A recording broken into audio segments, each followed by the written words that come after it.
Hey guys, for today's video, I will be covering Ayato's kit and everything you need to reach his full potential. I'll cover what artifacts to use, what weapons to use, and what teams with the showcase at the end. I will also be providing summarized explanations for everything and timestamps for where to find these summaries in case you would prefer a quick and simple explanation rather than a lengthy but detailed explanation. Starting off with this kit, his skill puts him in a stance that converts his normal attacks into Shunsuiken attacks, and he creates a clone that explodes after a short interval. He collects a Namisen stack that increases his damage by his max HP for every attack up to 4 times. This skill is able to do more attacks if you have a lower ping, which is really good with the Echoes of the Offering set, aka his ideal set. His ultimate summons a field where water blades rain down continuously and increases the normal attack damage bonus if you are within that field. The damage of this ultimate is pretty mediocre and it requires a good amount of energy as well. Because of this, his ultimate is typically used for off-field sub-DPS Hydra application and requires an energy-focused and ultimate-focused set like the Emblem of Severed Fate set. For his passive, it states that after he used this skill, he will gain 2 out of the 4 Namisen stacks. And that also states that when his clone explodes, he will gain the maximum amount of Namisen stacks, that being 4. His second passive states that if he is not on the field and has less than 40 energy, he will regenerate 2 energy every second. In short, his skill puts him in a stance that lets him do enhanced Hydro-infused normal attack damage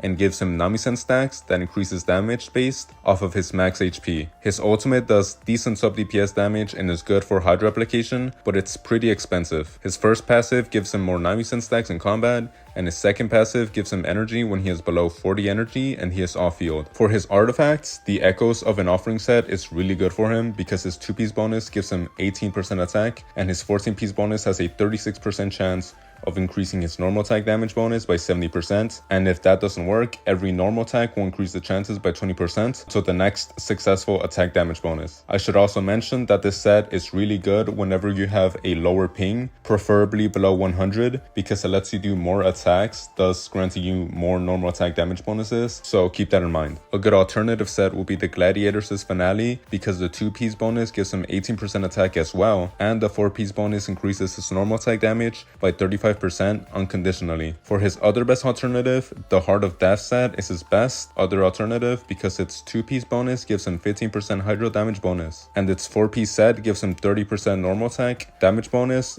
after using his skill. For an alternative sub DPS playstyle that focuses on hydro application and support capabilities, as well as his ultimate usage, the Emblem of Severed Fate would be optimal. For a Hyper Bloom team, the Thundering Fury set would be ideal because it increases his elemental reaction damage by 40% and decreases the cooldown of his skill by 1 second every 0.8 seconds. For his main stats, you're going to want attack percentage on his Sands, hydro damage bonus on his Goblet, and crit rate or crit damage for his Circlet. For his substats, crit rate, crit damage, attack percentage, or energy recharge would be optimal. In short, his best set for maximizing his damage output is the Echoes of an Offering set, preferably used with the lower ping, and his best alternatives are the Gladiators' Finale and the Heart of Death set. For alternative playstyles such as off-field sub DPS Hydro application or Hyper Bloom driver, the Emblem of Severed Fate would be best for his off-field sub DPS Hydro application, and the Thundering Fury set would be best for his Hyper Bloom driver playstyle. For their main stats, you want attack percentage for his Sands, hydro damage bonus for his Goblet, and crit rate or crit damage for his Circlet. For his substats, crit rate, crit damage, attack percentage, or energy recharge would be optimal. For his weapons, his signature weapon would be his best in slot since it gives him a crit rate buff and increases his elemental damage bonus by 12% and gives him a normal attack damage bonus by 20% when allies use their skills. For a 5-star alternative, Mist Splitter Reforged would be his best alternative because it gives him a crit damage buff and it increases his elemental damage up to 40% when using normal attacks, his burst, or when his ultimate energy is below 100%. For a 4-star alternative, the Battle Pass weapon, the Black Sword, is good because it gives him a crit damage buff and 20% damage bonus to his normal and charged attacks, while also providing a good amount of survivability. For a sub DPS Hydro Applicator playstyle, his best weapon would still be his signature, but for a 5-star alternative, the Skyward Blade would be his best because it increases his crit rate and he gains 10% movement and attack speed, as well as 20% normal and charge attack damage bonus for 12 seconds. It also has an energy recharge main stat. For a 4-star alternative to this specific playstyle, the Amenoma Kageuchi would be good because it gives him an attack percentage buff and more ultimate energy when using his skill. For other alternatives, any weapon that helps him with either crit rate, crit damage, attack percentage, and or his energy recharge problems would also be a good alternative. In short, for his weapons, you're going to want his signature weapon. For a 5-star alternative, the Mist Splitter Reforged would be good. For a 4-star alternative, the Battle Pass weapon, the Black Sword, would also be good. For a sub DPS Hydro application playstyle, his signature would still be his best, but for a 5-star alternative, the Skyward Blade would be his best, and for a free-to-play 4-star alternative, the Amenoma Kageuchi would also be a good alternative. For other alternatives, any weapon that helps him with either crit rate, crit damage, attack percentage, and or his energy recharge problems would also be a good alternative. For his teams, he can be run in a freeze focused team, a vaporize focused team, in a hyper bloom team, or in a conventional hyper carry team. He can also be run as either a Hydro applicator, who is also an off-field sub DPS, or he can be run as a driver, or he can be run as a pure just main DPS. For his freeze teams, you're gonna need Escoffier, otherwise this team is gonna become suboptimal. Because of this, you'll also need 2 other characters that are either Hydro, could replace one of them with either Cylonen or Kazuha. For his Vaporize teams, you can either run him with a ton of Pyro applicators like Pyro MC, Changling, Toma, Mavuika, and even Kazuha with his ultimate, alongside another support so that he can consistently vaporize with both of his ultimate and his skill. Or you can use him as an extremely good sub DPS Hydro applicator with his ultimate, so that the Pyro characters could vaporize instead. You could even run an off-field main DPS like Changling or Mavuika and use him as a Hydro applying driver to apply even more Hydro. You could also just run him in a typical hyper carry team with a variety of sub DPS and supports. Or you could run him in a hyper bloom team